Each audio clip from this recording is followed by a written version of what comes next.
안녕하세요. 저는 올해 40대 초반인 여자입니다. 아직 결혼은 하지 않았고 가족들과 다 같이 살고 있어요. 나이가 40이 넘었는데도 가족들이랑 다 같이 한 지붕 아래에서 산다고 하면 많은 사람들이 언제 독립할 거냐고 부모님 등골 빼먹지 말라고 하는데 저희 집이 다 같이 살게 된 이유는 따로 있습니다. 어디서도 이야기한 적 없는 내용인데 오늘 한번 이 자리를 빌어 여러분들께 알려드리려고 해요. 몇 년 전에 있었던 일입니다. 저희 집은 저와 오빠, 그리고 엄마 아빠 이렇게 총 4명이서 살고 있어요. 다른 집처럼 평범하게 화목하고 소통도 잘하는 가족이었죠. 그런데 어느 날 한 사람으로 인해 이 행복은 끝이 나고 말았습니다. 저희 오빠는 어렸을 때부터 반항기도 심했고 많이 엇나가서 부모님 속을 많이 썩였어요. 마땅한 직업도 없고 결혼할 나이가 되었는데도 돈 모아둔 것도 하나 없고 말이죠. 부모님이 항상 뭐 해먹고 살 거냐고 잔소리를 하시면 그냥 내가 알아서 할게 라고 하거나 엄마 아빠가 나한테 재산 물려주고 죽겠지 라고 했고요. 부모님은 그런 자식한테 재산을 물려주고 싶으셨을까요? 저한테 매일같이 하소연하셨습니다. 우리가 뼈 빠지게 모은 돈을 저런 자식한테 물려줘야 한다니 라고 하면서요. 부모님 주위에서는 다 손주 보고 며느리도 보고 하는데 오빠는 그런 소식이 전혀 들리지 않으니까 많이 걱정해하는 눈치였어요. 저런 놈을 어떤 여자가 좋다고 데려갈까? 누구든지 데리고 오기만 하면 좋다고 결혼시킬 텐데. 부모님은 오빠보다 못난 사람은 이 세상에 없을 거라며 제발 만나는 여자 있으면 결혼하라고 했습니다. 반면에 오빠와 다르게 저는 번듯한 직장도 있고 나름 회사 내에서 엘리트로 소문나 있어요. 경제적으로 안정적이기도 하고 모아놓은 돈도 꽤 있었죠. 그래서 남자만 만나면 되는 상황이었습니다. 엄마와 아빠는 매일같이 저와 오빠를 비교하면서 아이고 우리 아들이 딸 반만이라도 닮았으면 좋겠다 라고 하실 정도였죠. 오빠 같은 사람을 어떤 여자가 좋아할까 싶었고 저는 오빠가 아무 능력도 없고 성격도 별로라서 결혼은 절대 못할 줄 알았어요. 그런데 얼마 뒤 오빠는 한 여자를 데리고 왔습니다. 엄마 아빠 인사하세요. 저와 결혼할 여자입니다. 아무 연락도 없이 갑작스레 집에 한 여자를 데리고 왔는데 얼굴도 예쁘고 성격도 좋아 보였어요. 근데 왠지 모르게 쎄했습니다. 그 여자 주위에 안 좋은 기운이 잔뜩 몰려있는 기분이랄까요? 그런데 오빠가 집에 여자를 데리고 온 건 처음이었기 때문에 저희는 좋다 싫다 할 처지가 아니었고 무조건 그 여자를 반겼죠. 도대체 이 여잔 뭐가 아까워서 오빠 같은 사람을 만나는 건가 궁금했어요. 그래서 자리에 앉아 저희 5명은 대화를 했습니다. 이야기를 하면 할수록 그 여잔 되게 색다르더라고요. 약간 공감 능력이 떨어진다고 할까요? 저와 부모님이 물어보는 말에 생각지도 못한 대답을 툭툭 던지니까 저희 셋은 당황하기 일쑤였죠. 반면에 오빤 늘 있는 일인지 해맑게 웃고 있었고요. 저희 집에서 햄스터를 키워요. 거실에 햄스터 집이 있습니다. 도저히 대화가 오가지 않아서 정적이 많이 흘렀는데 그 여자가 햄스터를 보고 혹시 만져봐도 되냐고 하더라고요. 그런데 저희 집 햄스터가 낯선 사람의 손길이 닿으면 물어요. 그래서 그 여자한테 미리 주의사항을 다 말했습니다. 햄스터를 손바닥에 올리면 절대 만지지 말라고요. 만지면 낯선 손길 때문에 예민해져서 언니를 물 수 있다고 했죠. 그 여잔 절대 만지지 않겠다고 했고 저는 그 여자 손에 저희 집 햄스터를 올려줬습니다. 처음엔 그 여자도 만지지 않았고 자기 손 위에 올려진 햄스터를 바라만 보고 있더라고요. 햄스터도 물지 않았죠. 그런데 얼마 뒤 그 여자는 햄스터를 쓰다듬기 시작했고 저흰 하지 말라고 했지만 멈추지 않았습니다. 결국 몇 초 뒤 갑자기 그 여자가 악 하는 소리와 함께 저희 가족은 다 같이 당황했고 너무 놀람과 동시에 화가 났습니다.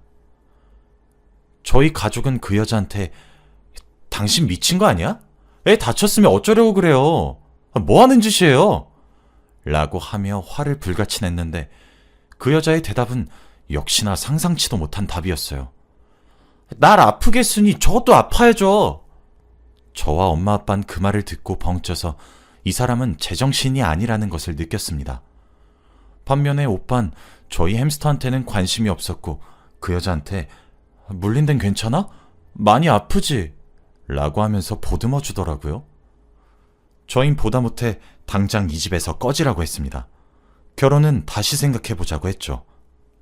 그런데 그 여잔 나가면서 끝까지 다음에 또 볼게요 하고 나갔습니다. 다행히 햄스터는 다치지 않았지만 많이 겁을 먹은 것 같았어요. 그렇게 저희 가족은 그 여자의 모습을 보고 결혼을 다시 생각하게 되었어요. 처음엔 평생 혼자 살 것 같은 오빠와 만나주는 여자에게 잘해주고 싶었는데 그런 모습을 보고 나니까 정이 뚝 떨어진 것 같았죠. 그리고 그 여잔 끝까지 사과 한마디 없었습니다. 오빠도 집으로 돌아와서는 아무렇지 않다는 듯이 행동했죠. 그런데 그 일이 있고 며칠 뒤 그 여자한테서 연락이 왔습니다. 제 번호는 오빠한테서 알았는지 문자가 왔더라고요. 아가씨, 소개팅 해볼 생각 없어요? 저번 일도 너무 죄송스러워서 사과의 의미로 괜찮은 남자 한 명 소개시켜드리고 싶어서요. 그 여자는 자기 직장 동료 중에 괜찮은 사람이 있다고 했고 한 번만 만나보라고 하더라고요. 처음엔 고민하다가 그래도 나를 생각해주는 것이 고맙고 저번 일에 대해 사과하고 싶어 하는 것 같아서 한번 만나보기로 했죠. 소개팅 자리에 나가기 전에 그 언니와 연락도 자주 하고 통화도 자주 했어요. 저는 그렇게 새언니 새언니 하면서 조금씩 친해졌습니다. 새언니 말로는 정말 좋은 사람이고 인기가 너무 많아서 직장 여자들이 다 넘보고 있대요. 그런 사람을 저한테 소개시켜준다고 하길래 전 잔뜩 기분이 좋아져서 새언니한테 밥 한 번 산다고 했죠. 소개팅 당일날 전 언니가 알려준 카페로 갔어요. 먼저 도착한 저는 어떤 멋진 사람이 나올까 하며 기대한 채로 기다리고 있었죠. 약속 시간이 조금 지나니까 어떤 한 할아버지가 제 테이블로 성큼성큼 걸어오시더라고요. 머린 백발이셨는데 나이와는 다르게 굉장히 젠틀해 보였습니다. 속으로 우와, 저런 아빠 있으면 정말 멋있겠다 라고 생각했죠. 당연히 저희 테이블을 지나칠 줄 알았던 그 할아버지는 갑자기 제 테이블 앞에 섰고 그러면서 저에게 혹시 신영씨 맞으세요? 라고 하는 겁니다. 전 그 말을 듣고 머리가 새하얘졌고 당황스러웠죠. 제가 이러지도 못하고 있으니까 그분도 어쩔 줄 모르시더라고요.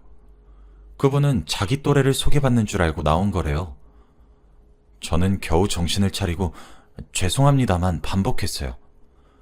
그분은 왜 제가 죄송하냐며 괜찮다고 웃으셨고 그러면서 민정씨가 실수할 사람이 아닌데 왜 그랬지? 하면서 좋게 말씀하셨습니다. 저와 그분은 바로 카페에서 나와서 각자 길을 갔습니다. 지금까지 가는 내내 새언니한테 배신감이 느껴지고 화가 치밀어 오르더라고요. 분명 저한텐 멋지고 인기가 많은 사람이라서 분명 좋아할 거라고 했는데 어떻게 나이 차이는 20살은 넘게 나 보이는 할아버지를 소개시켜줄 수가 있나요? 집으로 돌아가는 내내 화를 주체할 수 없었습니다. 새언니에게 전화해서 당장 집으로 오라고 했어요. 집으로 가니까 새언니와 오빠 그리고 부모님도 다 계시더라고요. 저는 현관문을 열고 들어가자마자 새언니의 얼굴을 보고 따졌습니다. 언니, 어떻게 할아버지를 저한테 소개시켜줄 수 있어요? 백발에다가 곧 있으면 지팡이 짚고 다니실 할아버지 저한테 소개시켜주시면 어떡해요? 제 말에 부모님은 놀라면서 뭐? 그게 진짜니? 어떻게 우리 딸한테 할아버지를 소개시켜줄 수 있어? 라고 했죠. 그런데 새언니는 당황해하지 않고 오히려 뻔뻔하게 정말 좋은 사람이라 소개시켜준 건데요? 라고 하는 게 아니겠습니까? 저와 부모님은 깜짝 놀랐지만 새언니는 표정 하나 안 변하고 자긴 잘못한 거 없다는 식이더라고요. 전 말문이 턱 막혀서 아무 말도 할 수 없었고 새언니는 나이 많다고 차별하면 안 돼요.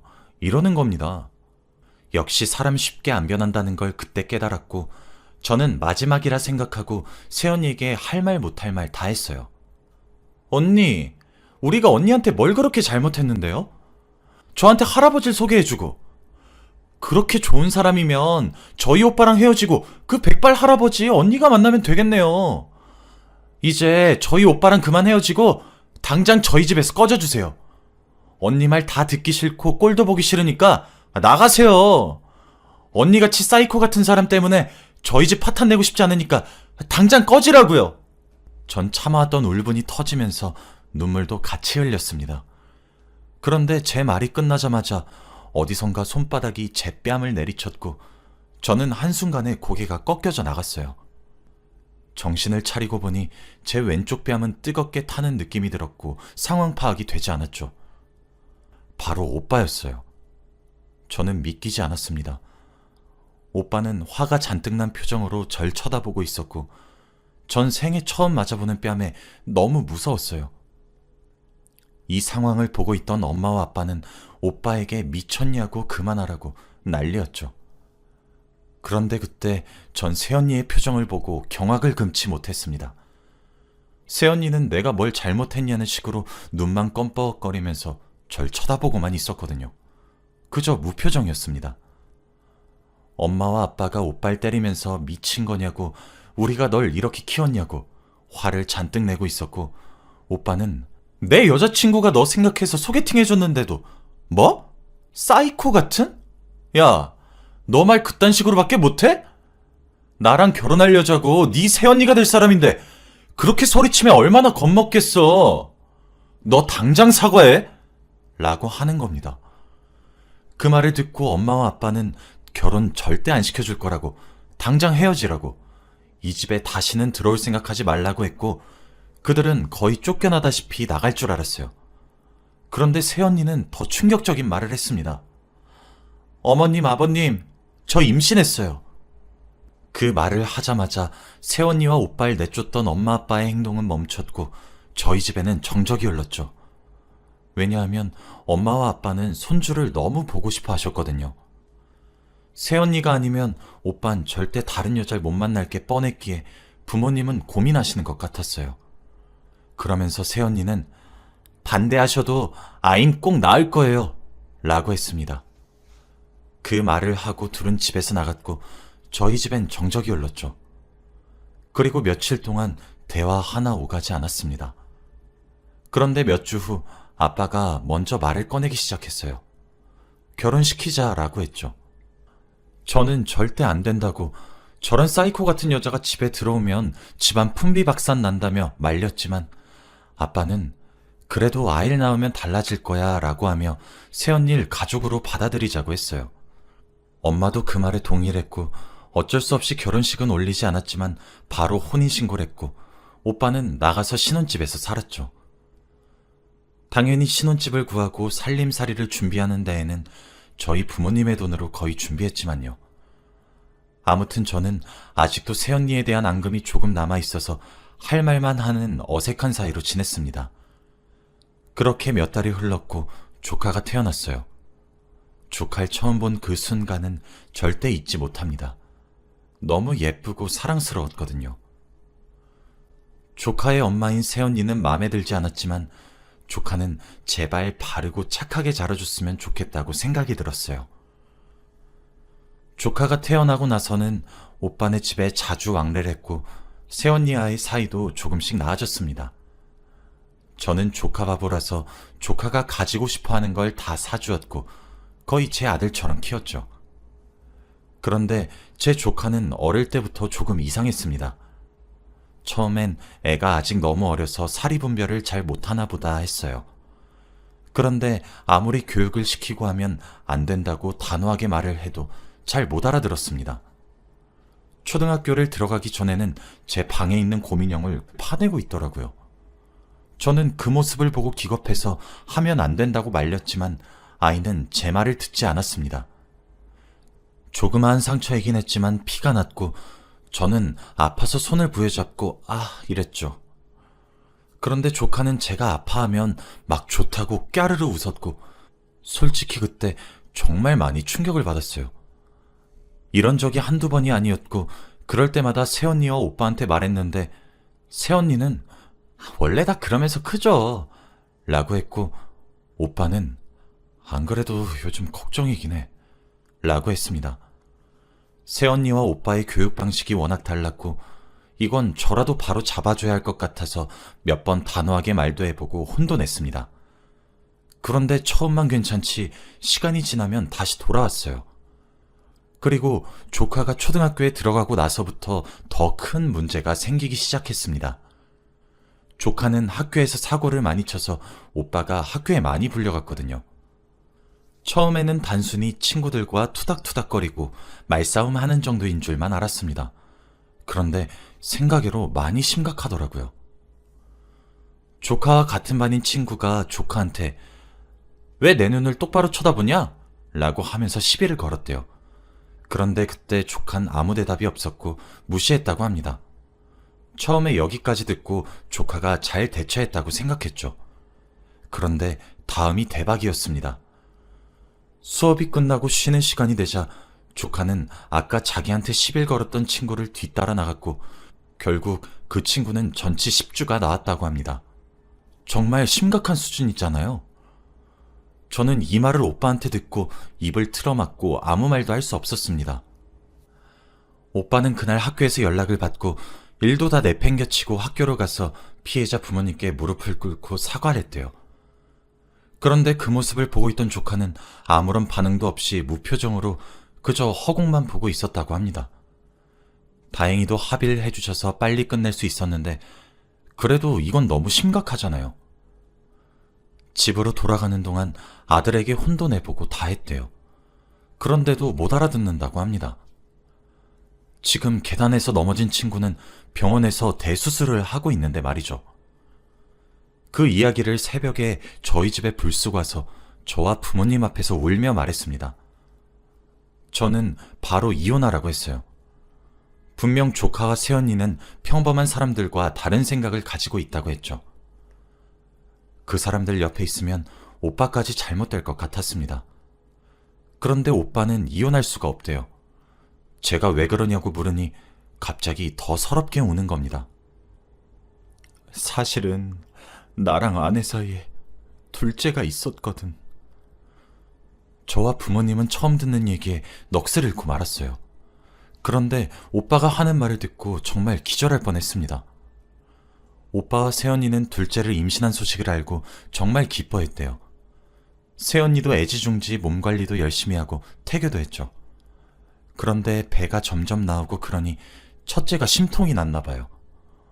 결국 조카를 잃고 말았습니다. 새언니는 둘째를 그렇게 보내고 나니까 몸이 망가질 대로 망가졌대요. 그리고 정신적으로도 많이 피폐해졌고요. 가족들은 넋을 잃고 말았고 말문이 턱 막혔죠. 새언니도 이 사건 때문에 정신을 조금 차렸는지 아이가 남들과 다른 것 같다고 말했답니다. 저는 그날 오빠한테 진지하게 정신과 상담을 받아보라고 했어요. 오빠는 펑펑 울면서 도저히 못 버티겠다고 감당하지 못하겠다고 했고 며칠 뒤 오빠는 아들과 새언니를 데리고 정신병원에 갔다 왔죠. 3명 다 진단을 받았는데 결과는 놀라웠습니다. 조카와 새언니가 사이코패스 진단을 받았거든요. 당장이라도 입원해서 치료를 받아야 한다고 했죠. 그날 바로 입원을 했고 오빠는 혼자 병원에서 나와 바로 저희한테 왔다고 합니다. 이렇게 한순간에 사건이 일어나니까 저희 가족도 너무 당황스럽고 어떻게 해야 할지 모르겠더군요. 새언니가 집에 들어오기 전까지만 해도 화목하고 행복한 가족이었는데 하루아침에 분위기가 이렇게 변하다뇨. 결국 저흰 조금이라도 기분이 나아지기 위해 시골에 있는 전원주택으로 이사가기로 했어요. 주위에 자연이 있는 곳에 저희 가족 4명이서 사니까 서울에 있을 때보다는 많이 나아진 것 같습니다. 오빠는 새언니와 이혼을 했고 조카 양육권은 오빠가 가지고 왔어요. 그래도 자주 정신병원에 가서 면회도 하고 이야기도 많이 나누고 있다고 합니다. 지금은 몇 년 전 이야기지만 그때만 생각하면 아직도 생생해요. 여러분들도 결혼하기 전에 상대를 잘 알아보고 결혼하시길 바랍니다. 제 이야기는 여기까지예요. 들어주셔서 감사합니다. 안녕하세요. 저는 현재 일산에 살고 있고 올해 65살 되는 여자입니다. 세상 사람들 중 사연 없는 사람이 없다는 말이 있듯이 사람들은 저마다 마음 한켠에 기구한 사연들을 가지고 살아가죠. 저도 그런 사람들 중 한 사람입니다. 지금은 오래 지난 이야기이고 빛이 많이 바랜 이야기지만 문득 오늘 비가 오니 그 시절에 겪었던 일들이 생각이 나서 이렇게 글을 보내봅니다. 저는 40년 정도 전에 남편을 잃고 과부로 살아왔습니다. 남편이 먼저 세상을 떠났고 저와 남편 사이에 태어난 딸이 하나 있었죠. 남편은 제 나이 겨우 23일 적에 교통사고로 자리에서 즉사를 했습니다.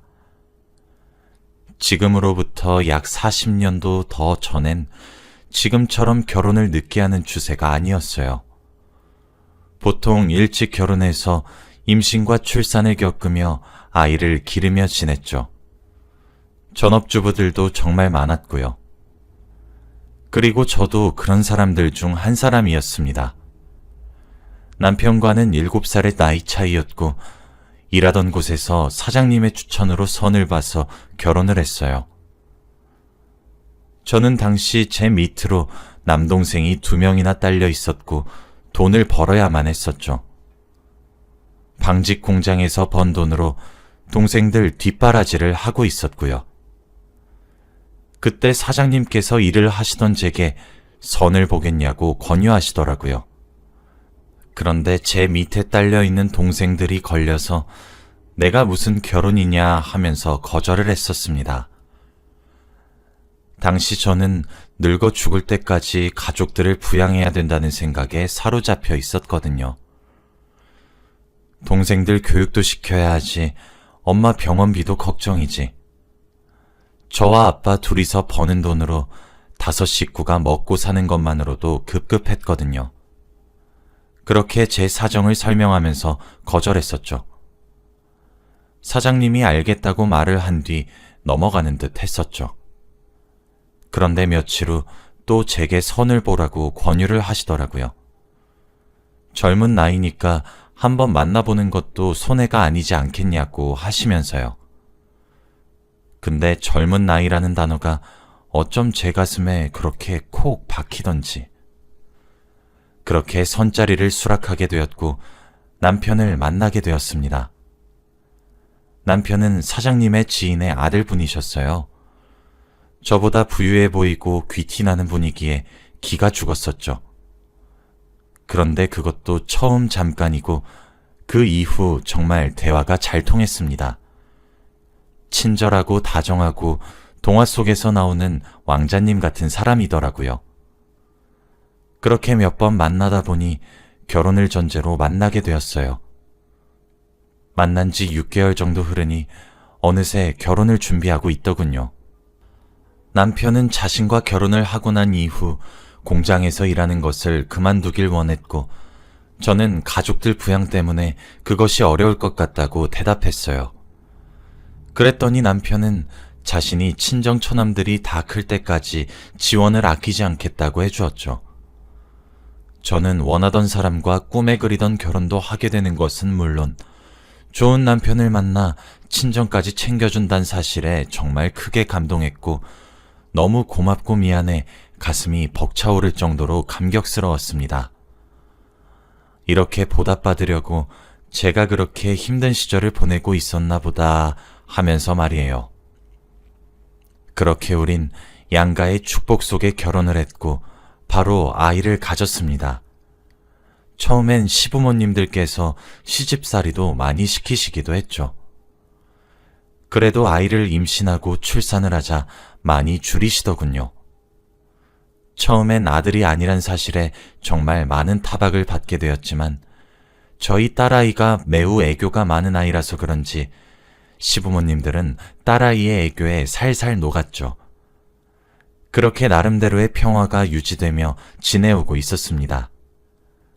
그런데 그런 남편에게 딱 한 가지 단점이 있다고 한다면 운전을 참 난폭하게 한다는 것이었어요. 평소에는 참 다정다감한 사람이 운전대만 잡았다 하면 거칠어졌었거든요. 남편이 죽은 그날도 오늘처럼 이렇게 비가 주룩주룩 내리고 있었습니다. 그때는 딸아이가 3살 정도가 되던 해였고 태풍이 오고 있으니 대비를 해야 한다고 연신 뉴스가 나오기도 했죠.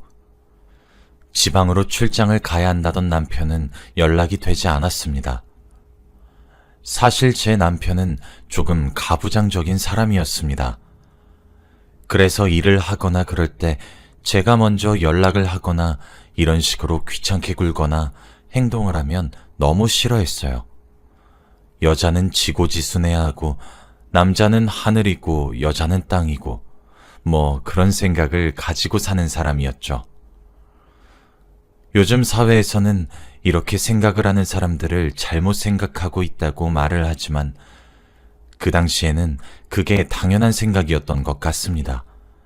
그래서 저도 딱히 이상하다 못 느꼈던 거였고요. 제가 많이 기우는데도 불구하고 저와 결혼해준 사람으로 생각했거든요. 그래서 그날도 올 시간이 한참이나 지났지만 묵묵히 남편을 기다렸습니다. 그런데 불이 다 꺼진 집에서 새벽에 전화가 따르릉 하면서 울리더군요.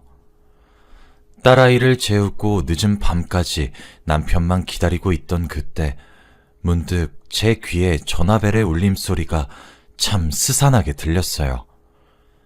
왠지 모를 불길한 마음을 겨우 억누르고 전화를 받았습니다. 여보세요? 네, 여기는 땡땡병원 응급실입니다. 황길식님 보호자 맞으십니까? 네, 맞는데요. 병원 응급실에서 갑자기 무슨 일로 전화를 주신 건가요? 그게 지금 황길식님이 교통사고로 저희 병원에 실려오게 되셨고요. 그래서 지금 응급수술이 필요한 상황입니다. 아무래도 보호자님 동의가 필요해서 이렇게 급박하게 전화를 드린 것이고 지금 먼저 구두로 보호자님 동의 받아도 되겠습니까? 무슨 정신으로 어떤 질문에 어떻게 대답했는지 기억도 잘 나지 않습니다. 그렇게 멍한 상태로 전화를 끊고 시댁에 전화를 넣은 뒤 딸아이를 들쳐매고 택시를 잡아 제게 전화를 걸어준 해당 병원으로 황급히 출발했습니다. 하지만 많은 의료진의 끝없는 노력에도 남편은 결국 숨을 거두었습니다. 경찰의 말론 빗길 운전 자체도 위험한데 계속된 과속으로 커브길에서 속도가 줄지 못해서 교통사고가 났다고 했어요. 남편이 운전대를 잡을 때마다 많이 불안했지만 정말 이렇게 허망하게 집안의 가장을 잃게 될 줄은 꿈에도 상상하지 못했고 정말 믿기지가 않더군요. 참담함은 이루 말로 설명할 수도 없었고 제게 주어진 현실이 차마 믿기지가 않았습니다. 뒤늦게 시부모님들이 병원에 도착하셨죠. 당연히 비명과도 같은 울음소리가 이어졌습니다. 그런데 그때 의료진께서 그러시더군요. 남편과 함께 실려온 다른 분께서는 다행히 목숨을 건지셨다고 수술도 잘 끝났다고 말씀해 주셨어요. 남편과 마지막에 있었던 사람은 그래도 살아있다니 다행스런 마음이 들었죠.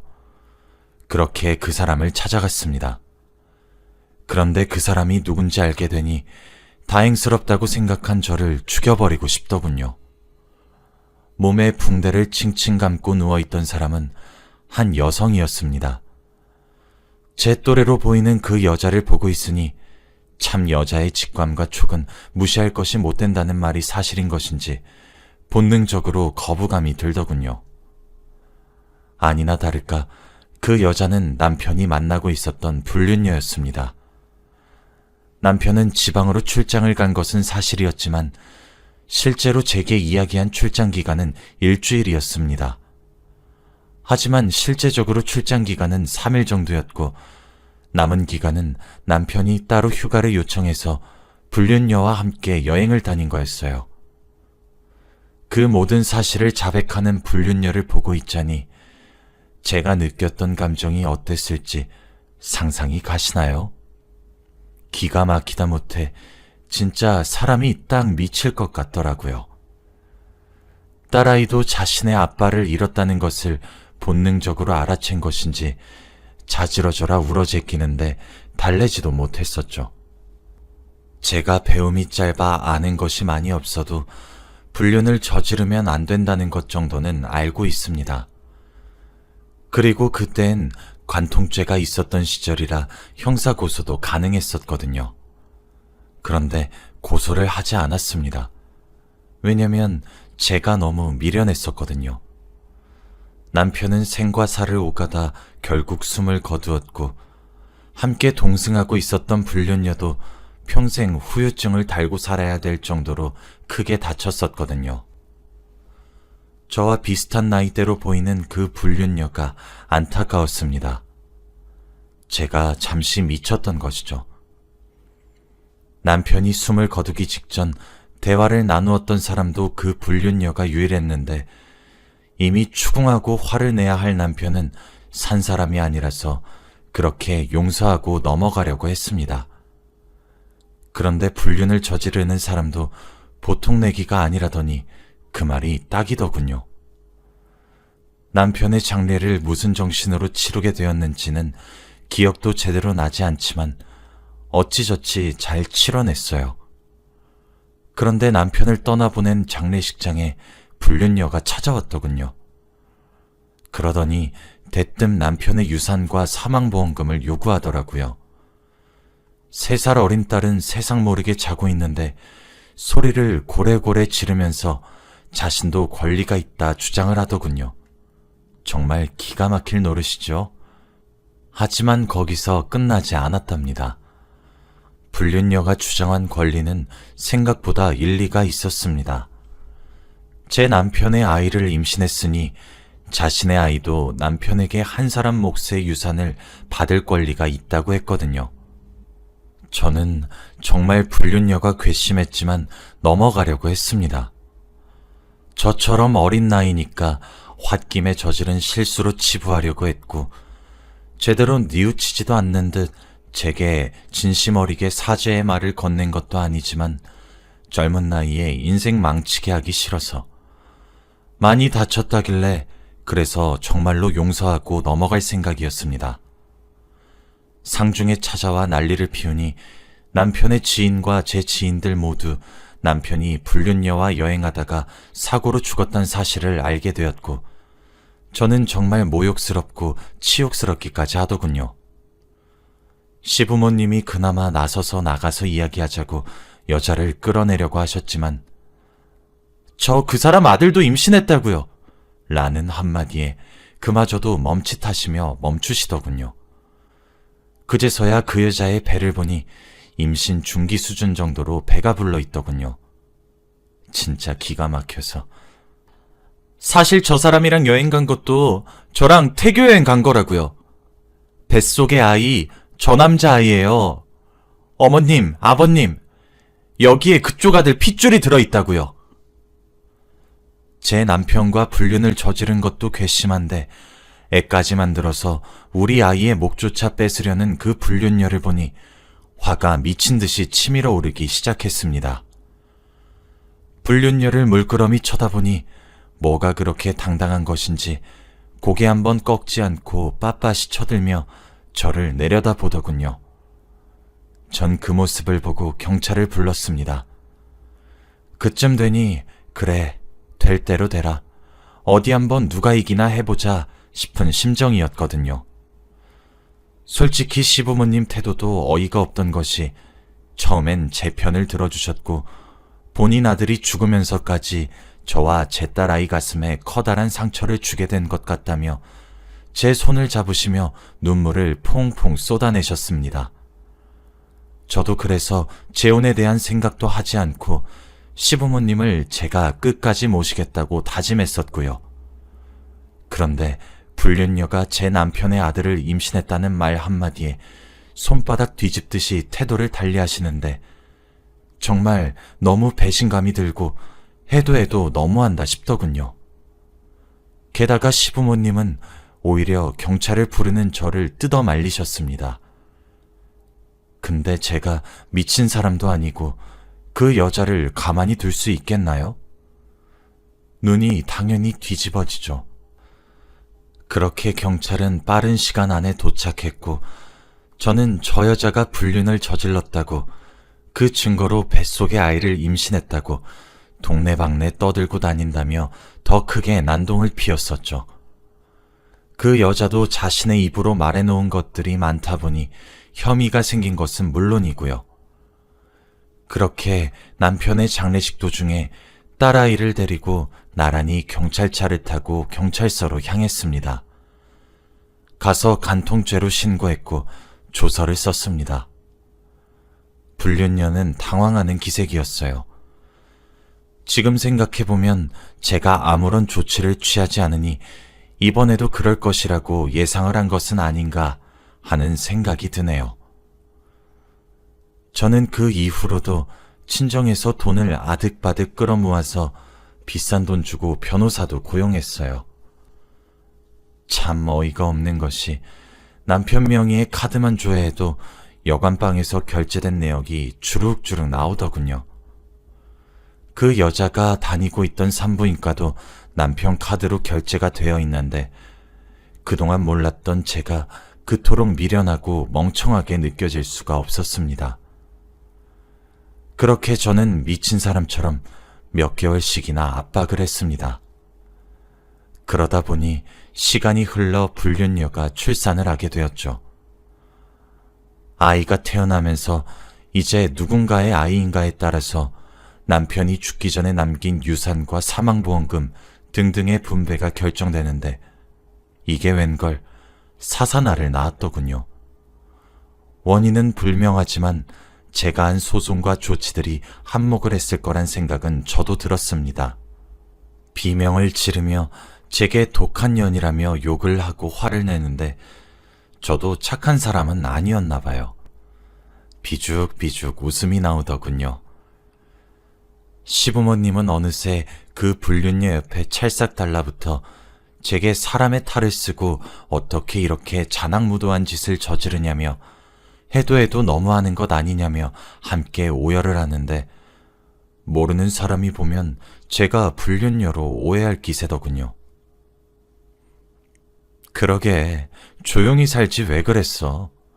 내가 넘어가려고 했잖아. 그럼 너는 내 남편이랑 불륜 저지르고 남의 남편 새끼 낳아서 행복하게 살 줄 알았니? 내가 그걸 가만히 둘 정도로 바보 천치를 알고 있었니? 나 너 죽을 때까지 따라다닐 거야. 어떤 남자와 만나 행복한 가정? 너 그거 평생 못 이뤄. 내가 그렇게 만들 거야. 하나뿐인 내 자식한테 아빠 뺏어간 것도, 우리 집 가장 뺏어간 것도 나 용서 못해. 어디 결혼 한번 해볼 테면 해봐. 선 볼 거면 어디 한번 봐봐. 난 너 죽을 때까지 쫓아다니면서 너 행복하게 사는 거 방해할 거야. 알겠니? 그리고 어머님, 아버님, 저한테 이러시는 거 아니에요. 적어도 어머님이랑 아버님은 저한테 이러시면 안 되는 거예요. 저한테 정말 큰 실수하는 거예요. 저는 그렇게 말을 하고 그 자리를 떠났습니다. 불륜녀는 뒤늦게 관통죄라도 피해보려고 했겠지만 이미 조사를 하는 과정에서 본인이 불륜녀 사실을 인정해버려 구속이 되었고 시부모님도 절 뒤늦게 찾아와 사과하시더군요. 뭐 지금은 40년도 더 된 이야기이지만 당시엔 참 심각했더랬죠. 그 이후에 사는 것은 많이 힘들지는 않았습니다. 교통사고 특약사항이 있는 보험 때문에 보험금도 정말 많이 받게 되었고 남편 명의의 재산도 저와 제 딸의 몫으로 돌아와 엄청 여유롭게 살 순 없지만 그래도 부족하지 않게 딸아이를 홀로 키울 수 있게 되었죠. 그리고 저도 참 그렇게 모진 사람은 아니었던 것인가 봐요.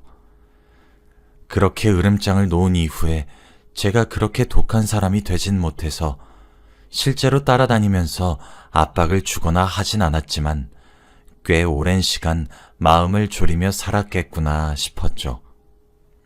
또 시부모님과도 왕래를 끊지는 않았습니다. 하나 있는 아들마저 잃으셨는데 거기에다 아들의 남은 핏줄인 손녀까진 잃게 해드리고 싶진 않았거든요. 시부모님께서 그 이후 제게 진심으로 사과하시면서 다가오신 것도 있지만요. 그래서 남편의 제사나 성묘 등 기리는 듯한 모든 것을 하지 않겠다고, 그리고 그걸 제 딸아이에게 강요 마시라는 조건 하나로 왕래를 계속했습니다. 무엇보다 딸아이가 시부모님을 참 많이 좋아하거든요. 그 이후 친정에서는 재혼을 권유하시곤 했지만 죽은 제 남편도 불륜을 저지르다 세상을 뜨는 마당에 제가 또 어떤 남자를 제대로 믿고 만나겠나 싶어서 재혼은 엄두가 나질 않더라고요. 그래서 저는 여전히 혼자 살고 있습니다. 지금 제 딸아이는 많이 컸어요. 어느덧 3살이었던 딸아이는 학교도 가고 취업도 하고 결혼도 하더니 이젠 제게 손녀까지 품에 안겨주게 되었죠. 요즘 장마철이라 그런지 그 시절의 기억이 문득문득 떠오르곤 합니다. 그 일을 겪었던 제 마음에도 비가 쏟아졌지만 실제로도 당시에 비가 참 많이 내렸었거든요. 남들에게 잘 꺼내지도 못했고 혼자서만 삭혔던 이야기였는데 이렇게 익명으로 누군가에게 털어놓고 보니 생각보다 기분이 참 괜찮은 것 같습니다. 마음속에서만 담아둔 이야기였는데 속이 시원하기도 하고 후련하기도 한 것 같네요. 저는 다른 사람 눈에 눈물 나게 한다면 그 사람은 피눈물을 흘렸으면 흘렸지 행복하게 살진 못할 것이라고 굳게 믿어요. 아마 제가 만난 불륜녀처럼 세상에서 가진 힘든 일을 겪게 되는 것이겠죠. 결혼을 했으면 배우자를 위해서만 살아야 되는 것이 맞을 텐데 참 그러지 못하고 이 사람 저 사람 옮겨다니며 한 곳에 정착하지 못하는 사람들을 보면 참 한심하기도 하고 불쌍하기도 합니다. 제 이야기를 듣고 계신 분들 중 찔리시는 분이 있다면 지금이라도 그만두시길 추천드려요. 아직 늦지 않았으니까요. 뒤늦게 후회하면서 살면 그것도 얼마나 사무치는 인생이 되겠습니까? 배우자 하나만을 위해 사는 인생도 참 바쁘거든요. 아무튼 여기까지가 제 이야기입니다. 긴 이야기 들어주셔서 너무 감사하고 다들 행복한 하루 되시길 바랍니다. 안녕하세요. 저는 35살인 여자입니다. 저는 며칠 전에 남편과 합의 이혼을 했어요. 결혼한 지 5년밖에 안 되었는데 말이죠. 저는 어렸을 때 부모님 2분을 다 잃었어요. 빗길에 사고가 났는데 부모님 2분 다 그 자리에서 돌아가셨죠. 저는 외할머니 손에 홀로 자랐습니다. 제게 남겨진 혈연은 외할머니 뿐이셨거든요. 그런데 할머니마저도 제가 대학교를 졸업하자마자 취업하는 모습을 보시곤 곧바로 돌아가셨어요. 할머니가 제 손을 꼭 잡아주며 사랑한다고 말하시곤 말이죠. 그래서 저에겐 이제 가족이 없습니다. 하나 남은 남편마저도 며칠 전 합의 이혼을 했으니까요. 주위에 얘기할 만한 친구도 없어요. 혼자 아등바등 살아왔거든요. 그래서 하소연을 한번 해보려고 이렇게 글을 써내려가 봅니다. 저는 할머니가 돌아가시고 정말 외로웠어요. 세상이 무너지는 것만 같았죠. 그리고 홀로 남겨져 있던 사실이 정말 두려웠습니다. 그러나 슬픔에 오래 빠져 있을 수도 없었어요. 살아야 했거든요. 살아남기 위해서 일을 해야만 했고 돈도 벌어야 했습니다. 저에겐 마지막이었던 가족과 이별하는 시간도 사치였어요. 그렇게 저는 독해졌습니다. 남들처럼 의지할 곳도 없었죠. 집은 정막만 맴돌았고 독하게 일만 했습니다. 연애 또한 사치라고 여겼어요. 사는 것이 너무 힘이 드니까요. 그렇게 어거지로 하루하루를 버텨가던 어느 날 남편을 만나게 되었습니다. 일하던 거래처 쪽 사람이었어요. 남편은 처음 만났을 때부터 참 다정한 사람이란 걸 바로 알아챌 정도였습니다. 말투도 항상 부드러운 어조였고 행동 하나하나에 배려가 있는 사람이었죠. 그래서 그런지 외로움과 가족에 대한 결핍을 항상 겪어온 저에게 정말 버팀목과도 같은 존재였어요. 운명을 믿을 나이는 한참 지났지만 돌아가신 부모님과 할머니가 저에게 준 선물과도 같은 존재라고 믿을 정도였죠. 남편은 저에게 먼저 대시했습니다. 우린 누가 먼저랄 것도 없이 사랑에 빠졌고 자연스럽게 만나기 시작했어요. 그렇게 결혼 또한 약속하는 사이가 되었습니다. 깊은 사이로 발전하게 되자 어느 날 남편은 저에게 고백할 것이 있다고 말했어요. 안 하던 술까지 한 잔 먹고 정말 큰 결심을 한 듯이 어렵게 말을 꺼내더라고요. 무엇이냐고 괜찮으니 말을 하란 저의 말에 남편은 고백을 했습니다. 자신이 종갓집 장손이란 사실을 말이죠. 그리고 이어진 남편의 고백은 사실 정말 믿기 힘들었습니다. 마치 드라마에서나 볼 법한 이야기였거든요. 남편의 본가는 대대로 600년 정도 전통을 이어온 가문이었고 역사가 살아 숨쉬었어요. 학렬에 따라 쓰는 돌림자도 달랐고 집안에 어르신들도 많았습니다. 그리고 같이 마을을 이루고 산다더라고요. 남편은 본가에서 출퇴근하고 있는데 출퇴근 시간만 어림잡아도 2시간 30분 정도였습니다. 본가에서 남편이 대를 이어나가야 하는데 밖에 나가 사는 것을 허락하지 못한다고 했대요. 실제로 1년에 제사가 숨쉬듯 잦았고 한 달에 2번씩 제사를 지내기도 한다더라고요. 그리고 장손이고 독자이다 보니 자기와 결혼하면 맏며느리여서 종부 노릇을 해야 된대요. 종부 노릇이 뭐냐고 물으니까 제사를 도맡고 손님 맞이 같은 것들을 해야 한다고 하더라고요. 저는 진짜 놀랐습니다. 그러면서 남편은 제가 너무 좋은 여자라서 이런 것을 말하면 헤어질 것이 분명해서 말을 할 용기가 없었다고, 미안하다고, 헤어지자고 해도 본인은 충분히 받아들이겠다 말하며 어느새 눈물을 줄줄 흘리고 있더라고요. 저는 솔직히 지금처럼 남녀평등 외치는 21세기 사회에 그렇게 극단적으로 보수적인 집안이 있는 것도 신기했고 그런 환경으로 인해서 저를 포기하려고 했다는 남편이 너무 안쓰러웠습니다. 전 남편을 너무 사랑했거든요. 그래서 그런 환경임에도 불구하고 남편을 선택하기로 결심했어요. 저는 모든 것을 감내할 자신도 있고 용기도 있다며 대신 항상 저를 행복하게 만들어주기 위해 노력할 것을 약속해달라고 말했습니다. 남편은 당연한 말을 왜 하냐며 너무 고맙다면서 우린 그날 서로의 사랑을 확인했어요. 하지만 결혼을 하기 위해 저희가 넘어야 할 산은 정말 많았습니다. 저희는 시부모님의 반대에 부딪혔죠. 제가 남편을 따라 본가에 인사를 드리러 갔던 그날에 잊기 힘든 모욕을 당했습니다.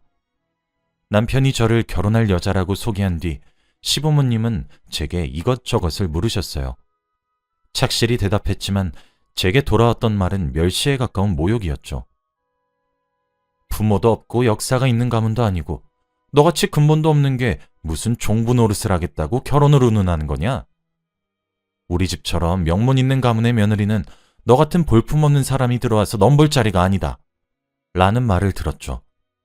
면전에 대고 그런 모욕을 듣는 경험은 난생 처음이었습니다. 그 이후로 결혼하기 위해 찾아뵐 때마다 그와 같은 모욕을 항상 들어야 했어요. 남편은 항상 사과했습니다. 본인이 그런 것도 아니었는데 미안하다고 항상 울먹였죠. 그래서 저는 견딜 수 있었어요. 무엇보다 제 남편은 저를 귀한 보물처럼 아껴주었으니까요. 저는 노력했지만 시부모님으로부터 돌아온 것은 무시와 모욕이었고 점점 지쳐갔습니다. 지금 생각해보면 차라리 그때 그만둘 것을 이라는 생각이 간혹 나네요. 저는 남편의 그런 모습을 보고 견딜 수 있을 것이라고 결혼을 결심했지만 그게 저만의 자만이었고 큰 오산이었던 사실을 얼마 가지 않아 알게 되었거든요. 제 불찰이죠. 결국 저희는 결혼을 하게 되었습니다. 남편이 독자인데다가 장손이었는데 제가 아니면 그냥 죽어서 가문의 대를 끊어버리겠다고 소동을 피웠었어요. 그래서 겨우겨우 결혼 허락을 받아내었고 저희는 그렇게 가정을 이루었죠. 결혼 후에는 진짜 힘들었습니다. 결혼을 하고 나니 제게 일을 그만두고 집안의 가풍을 익히시길 바라셨어요. 사실 바라셨다고 표현했지만 강요와 다름없었죠. 일하는 것에 대해 어찌나 눈치를 살벌하게 주시던지 그냥 제가 포기하는 게 더 빠를 것 같았죠. 제가 예상했듯이 종부의 노릇은 정말 힘들었습니다. 그걸 떠나서 그 집안이 너무 힘들었어요. 집안의 가풍도 너무 보수적이고 엄격했습니다. 남자와 여자의 권리는 엄청나게 차이가 났고 어쩌다 웃을 만한 일이 생겨 하하 웃으면 조신하지 못하단 불호령이 떨어졌어요. 매일 아침마다 시부모님께 문안 인사도 드려야 했는데 이때 뒤돌아서 방을 나가면 한 소리를 들어야 했습니다. 어디서 어른 앞에 등을 보이냐 그런 소리들을 말이죠. 아침마다 수라상 차리듯 밥상을 차려내야 했고 남자들과 한 상에 같이 앉지도 못했습니다. 제사를 위해서 새벽같이 기상해야만 했었죠. 솔직히 마음 한구석에서는 내 조상도 아닌데 라는 마음이 안 들었단 건 거짓말입니다. 그래도 저는 그저 묵묵히 일을 했습니다. 하지만 아무런 소용이 없더라고요. 제가 아무리 열심히 쓸고 닦고 수발을 들어도 그런 제가 눈에 차지 않는 것인지 제게 돌아오는 것은 모욕뿐이었으니까요. 어떨 때는 모멸감이 드는 것도 모자라 치욕스럽기까지 했어요. 그러면서 제게 종부의 노릇을 강요하는 시댁이 죽도록 미울 때도 있었습니다. 시아버지는 매번 입버릇처럼 너는 유서 깊은 우리 집안의 종부가 돼서 이 정도밖에 못하냐? 라는 불호령을 들으면 저는 머리카락이 쭈뼛 섰습니다. 그런 역정을 매일같이 들었죠. 저는 차라리 남편이 어디 먼 지방으로 발령이라도 났으면 좋겠다 싶더라고요. 그럼 장손내조를 핑계로 지긋지긋한 이 지역을 벗어날 수 있을 테니까요. 그러지도 못하고 매일같이 수모만 겪고 함께 사니까 미치고 팔짝 뛸 것 같았습니다. 그렇게 하루하루를 연명해 가듯 살아왔는데 어느 순간부터 탈모가 오더라고요. 그리고 스트레스성 위염을 달고 살았어요. 속이 매일 쓰려서 약을 달고 살았지만 그럼에도 불구하고 그곳에서 견디고 버틸 수 있었던 이유는 딱 하나, 남편이었습니다. 남편은 항상 제게 다정했어요. 그 보수적인 집안에서 나고 자란 것이 의심될 정도로요. 항상 제게 따뜻한 말 한마디를 건넸고 이런 집안에 끌어들여서 저를 욕심내서 미안하다며 매일 밤마다 오늘도 하루 내내 너무 고생했고 미안하고 사랑한다며 속삭여 주었어요. 자기 전 매일 팔과 다리를 주물러 주었죠. 그래서 버틸만 했어요.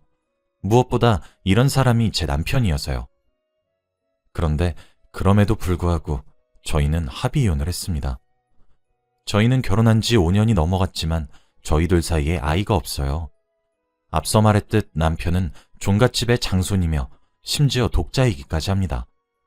그래서 저는 모욕적인 언사를 들음과 동시에 아들을 낳아 대가 끊기지 않게 만들어야 된다는 강요와 압박을 받아왔죠. 저도 알고 있었고 노력했어요. 왜냐면 제가 아들이라도 하나 낳아놓으면 제가 처한 상황이 조금 개선될 것 같다는 사실을 누구보다 먼저 눈치챘으니까요. 그래서 매일을 노력했어요. 저도 숨통이 트이고 싶어서요.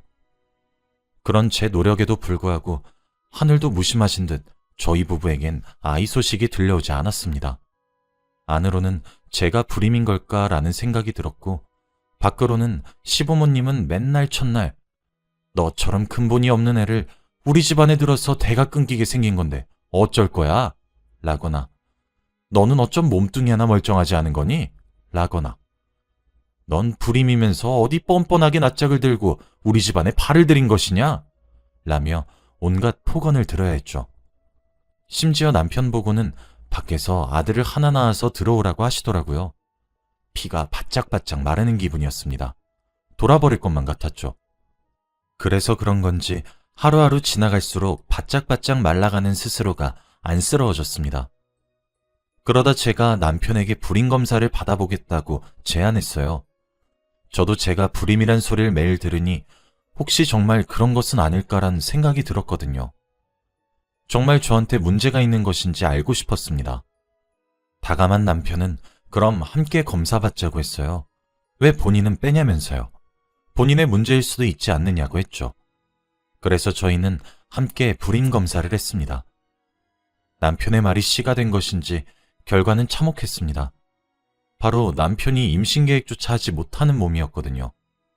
저는 이 사실을 알릴까 말까 고민했습니다. 이걸 아시게 되면 뒤집어지실 테니까요. 남편은 당장 알리자고 하더라고요. 그래야 제가 조금이라도 덜 힘들어진다고 말하면서요. 그래서 저희는 이 사실을 시댁에 알렸습니다. 역시 제가 예상했던 대로 뒤집어지셨어요. 문제는 두 분만 뒤집어지신 것이 아니라 온 집안이 뒤집어졌단 거였죠. 믿지 않으려고 하시는 시부모님께 결과지를 보여드렸습니다. 시어머니는 그 자리에 풀썩 주저앉으셨고 시아버지는 뒷목을 잡고 뒤로 넘어가셨습니다. 시부모님뿐만 아니라 집안의 어르신들의 반응도 파란만장 그 자체였죠. 저는 솔직히 고소했어요. 내심 그렇게 많이 괴롭혀서 벌 받은 거라고 생각했거든요. 본인들 장손의 문제니까 어찌할 도리가 있겠냐고 생각했죠. 저는 사실 제가 외롭게 커와 그런지 아이에 대한 욕심이 크지 않았고 남편은 자기 때문에 아이를 갖지 못한다는 사실에 제게 미안해했지만 저는 사실 별로 상관이 없었어요. 부모를 일찍 여의고 할머니 손에 자라서 어떻게 아이를 길러야 할지 알지도 못하기도 했으니까요. 그렇게 저는 괜찮다 생각하고 별 생각 없이 이 일을 넘겼습니다. 뭐 장손의 신체가 안 된다는데 시댁에서 어쩔 도리가 없을 것이니까요. 근데 진짜 오산이었죠. 한 보름 정도 지났을까? 시부모님이 저희 부부를 방으로 부르셨습니다. 저는 사실 기대했고 바랬어요. 제가 이제껏 받아온 모욕과 멸시, 그리고 강요와 압박에 대한 사과까진 바라지도 않았고 다만 지금보다는 훨씬 덜할 정도로 괴롭히시겠지 싶었거든요. 그런데 제 예상을 뛰어넘으셨습니다. 시아버지는 제게 한 가지 제안을 하셨어요. 며느라, 우리 집은 이대로 대가 끊길 순 없어. 저번에 너희들 불임검사 결과지를 받아보니 우리 아들은 결과가 그렇게 나왔지만 네 자궁은 건강하다고 되어 있더구나. 그러니 네가 애를 낳아 대를 잇도록 하자. 라고 했어요. 저는 아버님, 그렇지만 그이는 아이를 가질 수 없는 몸인데 어떻게 그러나요? 라고 물었어요. 시아버님 입에서 이어진 제안은 차마 믿기 힘들 정도로 정말 충격적이었습니다.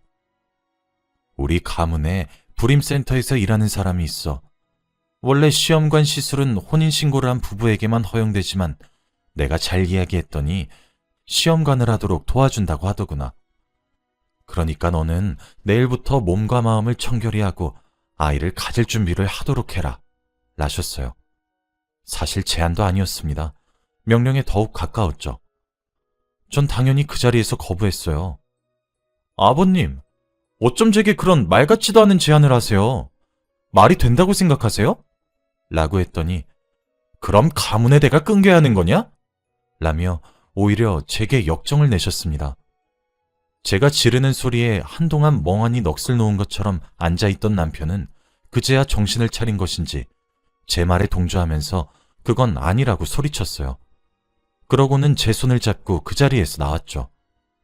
저는 남편 손에 이끌려 그 자리, 아니 그 집을 나오게 되었습니다.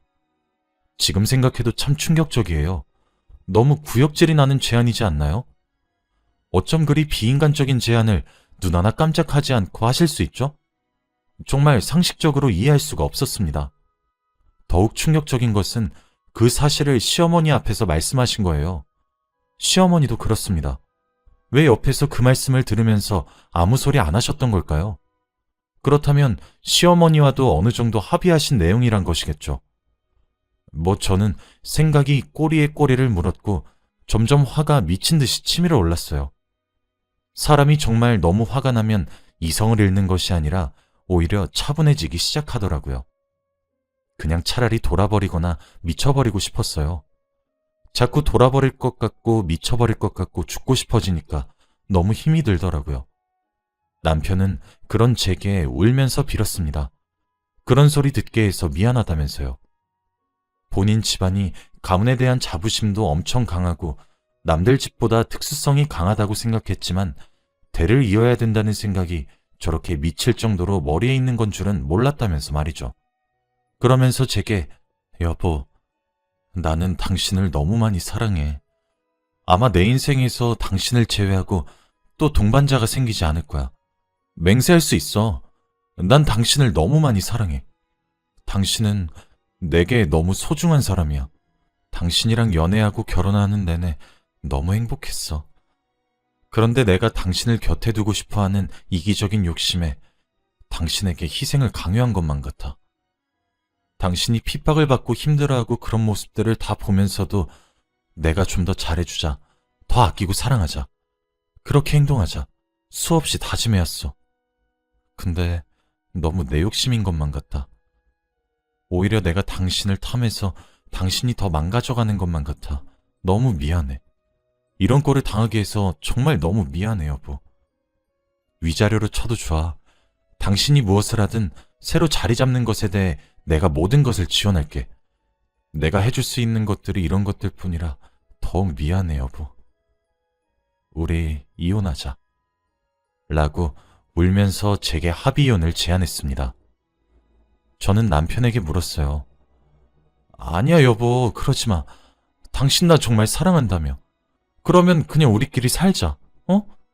그 집안에서 나와서 나만 바라보고 살면 안 돼? 정말 당신 욕심처럼 우리 둘만 나와서 살자, 어? 라고 했어요.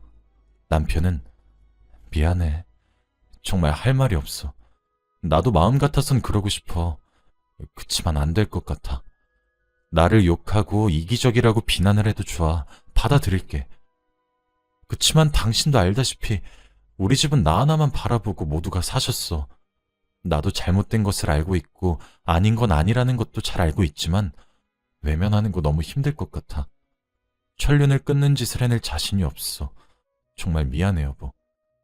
이런 이기적이고 용기 없는 사람이라 너무 많이 미안해. 라며 엉엉 울기 시작했습니다. 저는 남편을 향해 비난했어요. 너무 이기적이라고 말이죠. 당신 너무 이기적인 거 아니야? 그럼 내 인생은 뭐가 되는 건데?